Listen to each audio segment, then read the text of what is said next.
আজকে আমরা এই ভিডিওতে মেনলি এফসিএফএস শিডিউলিং অ্যালগোরিদম সম্পর্কে জানব এবং এই অ্যালগোরিদমের জন্য তোমাদের যেটা জানতে হবে সেটা মেনলি নিউমেরিক্যাল করা কিভাবে করতে হয়। এক্সামে তোমাদের এরকম একটা নিউমেরিক্যাল দিয়ে দেবে, দিয়ে তোমাদের এখানে বলবে অ্যাভারেজ টার্ন অ্যারাউন্ড টাইম বা অ্যাভারেজ ওয়েটিং টাইম এটা বার করার জন্য। তোমরা আগের ভিডিওতে জেনে এসছো যে আমরা লজিক্যালি যে শিডিউলিং অ্যালগোরিদমে যে প্রিএমটিভ বা নন প্রিএমটিভ হয় তার মধ্যে এটা একটা নন প্রিএমটিভ শিডিউলিং অ্যালগোরিদম। ওকে না? তো নন প্রিএমটিভ শিডিউলিং অ্যালগোরিদমের মেন ফান্ডা হচ্ছে যে কোনো একটা প্রসেস যদি রেডি কিউ থেকে রানিংয়ে যায় তাহলে সেটা পুরোটা কাজ করবে, দেন তারপরেরটাই আসবে। ওকে না? ওকে, তো আমরা স্টেপ বাই স্টেপ কীভাবে এটা করব আমরা সেটা দেখাচ্ছি। ধরো প্রথমে আগে তোমাকে এই জিনিসটা দিয়ে দেবে এবং যেখানে দেখো তোমার কিছু প্রসেসেস লেখা রয়েছে, কিছু অ্যারাইভেল টাইম লেখা রয়েছে এবং কিছু বাস টাইম লেখা রয়েছে। প্রত্যেকটা এক্সামে বা প্রতি এক্সামে তোমাকে এই ফরম্যাটেই যে লেখা থাকবে তার কোনো মানে নেই। হতেই পারে প্রথমে প্রসেস, তারপরে বাস টাইম, তারপরে অ্যারাইভেল টাইম, এরকম দিতে পারে। তুমি শুধু ওপরে নামটা দেখবে এবং অনেক সময় অ্যারাইভেল টাইম নাও দেওয়া থাকতে পারে, শুধু প্রসেস আর বাস টাইম দিয়ে দিতে পারে। অ্যারাইভেল টাইম না দেওয়া থাকলে ধরে নেবে যে সবগুলো একই টাইমে রান করেছে। ঠিক আছে? আর এছাড়াও এই ক্ষেত্রে প্রসেসের যে ভেরিয়েশন এখানে P1 P2 P3 P4 লেখা রয়েছে, হতে পারে এটা অন্য নাম দিয়েও দিতে পারে, সেটা কোনো ম্যাটার করে না। সুতরাং অ্যাপ্রোচটা তোমাকে ভালো করে বুঝতে হবে যে তুমি কোন অ্যাপ্রোচে করতে হবে। আচ্ছা, যদি তোমরা টার্মিনোলজি সম্পর্কে না জানো তাহলে কিন্তু এটা করতে পারবে না, কোনটা অ্যারাইভেল টাইম কোনটা বাস টাইম। এটা আমি আগের ভিডিওতেই দেখিয়েছি, সেটা কিন্তু অবশ্যই চেক করে নেবে। ওকে, তো অ্যারাইভেল টাইম মানে যেই টাইমে তোমার প্রসেস কিন্তু রেডি কিউতে এসেছে, যে টাইমে। ধরো তাহলে এখানে সব থেকে কম টাইম কোনটা? অবশ্যই জিরো। তাহলে এই টাইমে তোমার সিস্টেমে বা তোমার সিপিইউতে কোন প্রসেস এসছে? B4 এসছে।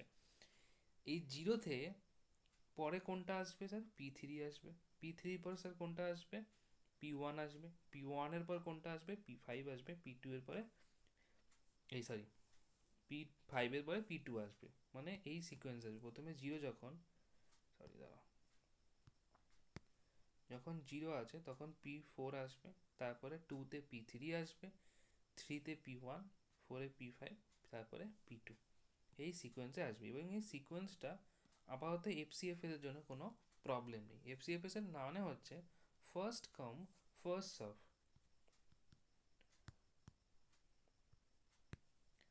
এফসিএফ এর মানে হচ্ছে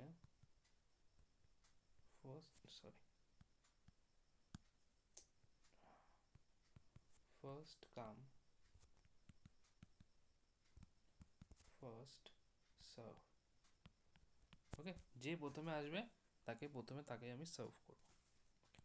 এরপরে নেক্সট স্টেপ, আমাদের এর জন্য একটা ন্যাট চার্ট বানাতে হবে বা গ্যান চার্ট যাই বলো না কেন, যেটাতে আমরা রিপ্রেজেন্টেশনটা করব।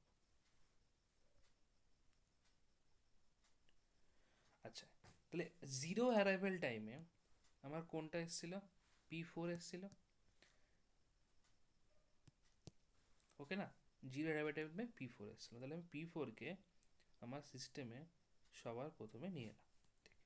P4টা কতক্ষণ কাজ করবে? ওর কাজের টাইম কতক্ষণ?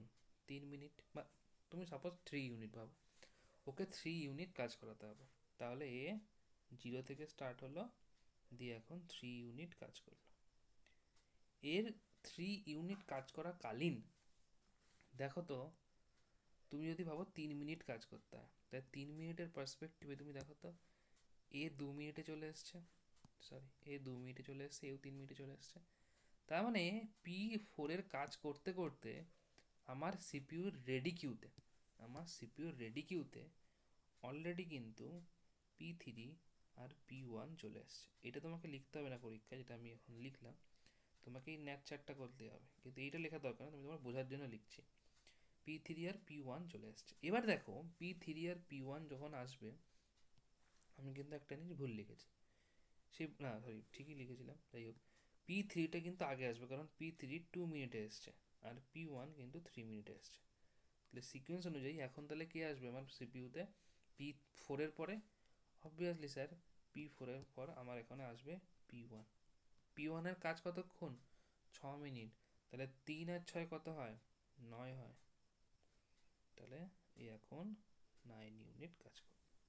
সরি, P1 কেন আসবে, সরি ভুল হয়েছে, সরি 1 মিনিট, আমরা আসবে P3,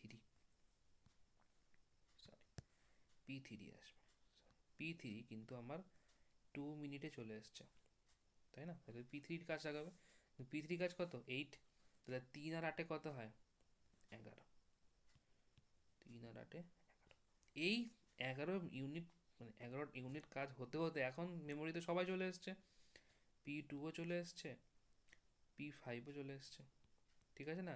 P5 P2 এরাও চলে এসছে।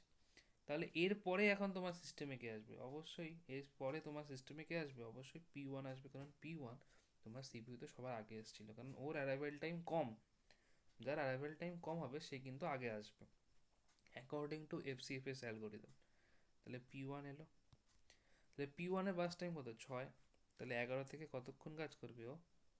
7 অবধি কাজ করবে, তাহলে 11 আর 6 17, ঠিক আছে?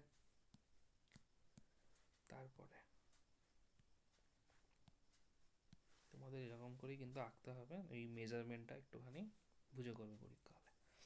তাহলে এখন আমার P4 P3 P1 হয়ে গেল, তাহলে P1 এর পরে কি আসবে? 0 2 3 হয়ে গেল, তারপরে এখন মেমোরিতে P5 এসেছিল, তাহলে এখন P5 আসবে। P5 এর কত কাজ?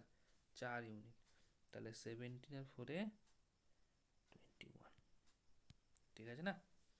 17 আর 4 21,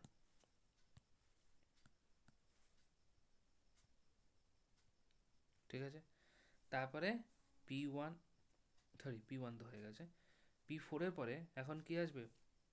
P5 আসবে। P5 এর কত কাজ? সরি কত, কোনটা কোনটা হলো, 1 মিনিট দাঁড়াও তো, 1 মিনিট দাঁড়াও। P4 হয়ে গেছে, P3 হয়ে গেছে, P1 হয়ে গেছে, P5 সরি P2 আসবে এবার, সরি এবার তাহলে কি আসবে? P2 আসবে। P2 কত কাজ? 3, তাহলে ও 21 আর 3 24,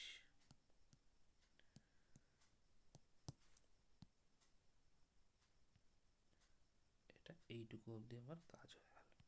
তাহলে কি করলাম চলো আর একবার বলে দিই। প্রথমে 1 মিনিট দাঁড়াও, প্রথমে দেখো তোমাকে এরকম একটা টেবিল, এরকম একটা টেবিল দিয়ে দিয়েছে, যেই টেবিলে তোমার অ্যারাইভেল টাইম, বার্স্ট টাইম এরকম লেখা আছে। অ্যারাইভেল টাইম মানে সিপিইউতে থেকে যখন রেডি কিউতে তোমার প্রসেসটা প্রথমবারের জন্য আসবে, সেই অ্যারাইভেল টাইমটাকে আমরা তাকে বলি। এর বার্স্ট টাইম সে মেমোরিতে কতক্ষণ টাইম নিয়েছে সেইটা। এই ক্ষেত্রে তোমার সিস্টেম অনুযায়ী, তোমার এই এফসিএফ এর অনুযায়ী এত কিছু না ভাবলেও হবে, তুমি শুধু ভাববে অ্যারাইভেল টাইম যার তোমার কম আছে তাকে তুমি প্রথমে নিয়ে চলে আসবে চোখ বুঝে। তাহলে অ্যারাইভেল টাইম কার কম আছে? 0, তাহলে P4 পুরো কাজ করেছে। 0-এর পরে কে আছে স্যার? 2 আছে, তারপরে P3 তার পুরো কাজ করেছে, 2 এর পর কত আছে? 3 আছে, তাহলে P1 সমস্ত কাজ করেছে, 3 এর পর কত আছে? 4 আছে, তারপরে P5 কাজ করেছে, তারপরে 5 কাজ করেছে, ঠিক, মানে P2 কাজ করেছে। কিন্তু লজিক্যালি এই বিষয়টা তোমাদের একটুখানি পরের দিকে যখন এসআরটিএফ বা এসজিএফ শিখবে তখন এই জিনিসটা খুব ইম্পর্টেন্ট হয়ে দাঁড়ায়। ভাবো জিনিসটা কি একটু সহজ জিনিস, ভাবো যখন P4 জিরো টাইমে অ্যারাইভেল করলো, 3 ইউনিট কাজ করতে হচ্ছে, ওর এই 3 ইউনিট কাজ করাকালীন দেখো মেমোরিতে তো P3 2 টাইমেই চলে এসছে, এও 3 টাইমে চলে এসেছে, তখন অলরেডি কিন্তু P2 আগে এসে গেছে, সরি P3 আগে চলে এসছে, তারপরে P1ও চলে এসছে এইটুকু টাইমের মধ্যে। এটা কিন্তু রেডি কিউতে এসছে, রানিং স্টেটে পৌঁছায়নি বা এক্সিকিউশনের স্টেটে পৌঁছায়, যেটা P4 এখন কাজ করছে। P4 এখন সিপিইউকে ধরে নিয়েছে, কিন্তু ও অলরেডি সিকোয়েন্স চলে এসছে। তাহলে এই সিকোয়েন্সে এখন প্রথম, তারপরে কে আছে? P3 দাঁড়িয়ে আছে। P3 যখন কাজ করছে 11 ইউনিট অবধি কাজ করেছে, এই টাইমের মধ্যে দেখো এখন P5 আর P2ও চলে এসছে, P5 আর P2 চলে এসছে। দেখো এই নিচের সিকোয়েন্সটা তুমি ফলো করেছো, P3 P1 P5 P2, দেখো এটাই তাই করেছো। তো তোমাকে এরকম কিন্তু ভাবতে হবে। যদি নাও ভাবতে পারো এই এফসিএফএস এর জন্য, তাহলে ভাববে যেই অ্যারাইভেল টাইমটা সব থেকে কম তার জন্য ও আগে আসবে, ঠিক আছে? এরপর এরপরে কাজটা তোমাদের সহজ। এরপরে কাজ হচ্ছে তোমাদের অ্যাকর্ডিং টু ফর্মুলার কাজ করতে হবে পুরোপুরি। কি কাজ? তোমাকে প্রথমে কমপ্লিশন টাইম বার করতে হবে। কি টাইম? আগের ইয়েতে বলেছি কমপ্লিশন টাইম কী করে বার করে। কমপ্লিশন টাইম হচ্ছে যে টাইমে তোমার প্রসেসরটা কাজ করা কমপ্লিট করেছে। P1, প্রথমে P1 আছে, P1 কোন টাইমে কাজ করা কমপ্লিট করেছে দেখো তো, কী করে বুঝবে? এই দেখো 17, এই টাইমেও কাজ করা শেষ করেছে, তাহলে 17 হচ্ছে এটা। P2 24, P3 11, P4 P4 কই গেল, P4 3, P5 কখন শেষ করেছে 21। এই হয়ে গেল তোমার কমপ্লিশন টাইম, কে কখন তার কাজ কমপ্লিট করেছে। এরপরে তোমায় কী বার করতে হয়? এরপর তোমাকে বার করতে হয় টার্ন অ্যারাউন্ড টাইম। ছটা লিখলাম। টার্ন অ্যারাউন্ড টাইম মানে কি? আগের দিন করেছিলাম। টার্ন অ্যারাউন্ড টাইম মানে হচ্ছে completion time minus arrival time. ঠিক ঠিক আছে, তাহলে কমপ্লিশন টাইম কত তোমার? 17, 17 মাইনাস অ্যারাইভেল টাইম কত? 3, তাহলে কত হয়? 14। এটা কত? 24 মাইনাস 5, 19। এটা কত? 11 মাইনাস 2, তার মানে কত? 9। এটা 3 মাইনাস 0, 3। এটা 21 মাইনাস 4 ইজ ইকুয়াল টু 70। ওকে, হয়ে গেল আমার টার্ন অ্যারাউন্ড টাইম। এরপরে আমরা কি করব? এরপরে আমরা বার করব ওয়েটিং টাইম। ওয়েটিং টাইম, ঠিক আছে। ওয়েটিং টাইম মানে কি?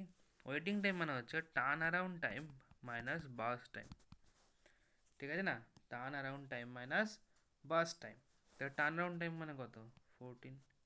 বার্স্ট টাইম কত? 6, তার মানে কত? 8। 19 মাইনাস 3 কত? 16। 9 মাইনাস 8 কত? 1। 3 মাইনাস 3 কত? 0। 17 মাইনাস 4 কত? 13। দেখো ওয়েটিং টাইম মানে তুমি কতক্ষণ ওয়েট করতে, দেখো P4 কত? 0। দেখো P4 তো প্রথমে এসেই কাজে পেয়ে গেছে। ওই তো প্রথমে সেই ব্যাংকের সেই লোকটি যেটি প্রথমে এসেই একদম হ্যাঁ দাঁড়িয়েছে, তাকে ওয়েটই করতে হয়নি। ঠিক আছে, আর একে কতক্ষণ ওয়েট করতে হয়েছে, এতে বাকিগুলো মানে হচ্ছে কতক্ষণ ওয়েট করে। দেখো দেখো তারপরে P3 চলে এসছে 3 ইউনিটের পর। ঠিক আছে, সেই হিসাবে আমাদের কিন্তু এই জিনিসটা কিন্তু ক্যালকুলেট করতে হয়েছে। ওয়েটিং টাইম বেরিয়ে গেল। এরপরে তোমাকে যেটা বার করতে হয় অ্যাভারেজ টার্ন অ্যারাউন্ড টাইম। তাহলে অ্যাভারেজ টার্ন অ্যারাউন্ড টাইম কী করে বার করবো? টোটাল টার্ন অ্যারাউন্ড টাইম, তার মানে কত? 14 প্লাস 19 প্লাস 9 প্লাস 3 প্লাস 17। কতগুলো প্রসেস আছে? 1 2 3 4 5। ঠিক আছে না? তাহলে এটা ক্যালকুলেশন করলে কত হয়? এটা ক্যালকুলেশন করলে তোমার, আচ্ছা এটা ক্যালকুলেশন করে দেখা যায়, ওয়েটিং টাইমটাও লিখে নিই। Average sorry sorry sorry sorry sorry average waiting time, তাহলে কত হয় average waiting time? 8 plus 16 plus 1 plus 0 plus 13/5। ওকে না? তাহলে এখানে কত হচ্ছে? 17 আর 3 20, 20 আর 9 হচ্ছে 29, 29 আর 1 30, 10 40, 48, আর তোমার হচ্ছে 48 আর 14, তাই তো? 48 আর 14 হচ্ছে 62, 62/5। তো 62/5 করলে হয় হচ্ছে 12.4। ওকে না? আর এই ক্ষেত্রে তোমার হচ্ছে 13 আর 1 14, 14 আর 16 হচ্ছে 30, আর এটা 38, 38 ডিভাইডেড বাই 5, এটা করলে হয় হচ্ছে 7.6। এই জিনিস অবধি তোমাকে করতে হবে। ওকে, যদি কোনো প্রবলেম হয় অবশ্যই বলবে কমেন্ট বক্সে, সলভ করে দেওয়ার চেষ্টা করব। যদি ভিডিও ভালো লাগে অবশ্যই লাইক করবে, চ্যানেল নতুন হলে সাবস্ক্রাইব করবে। Thank you.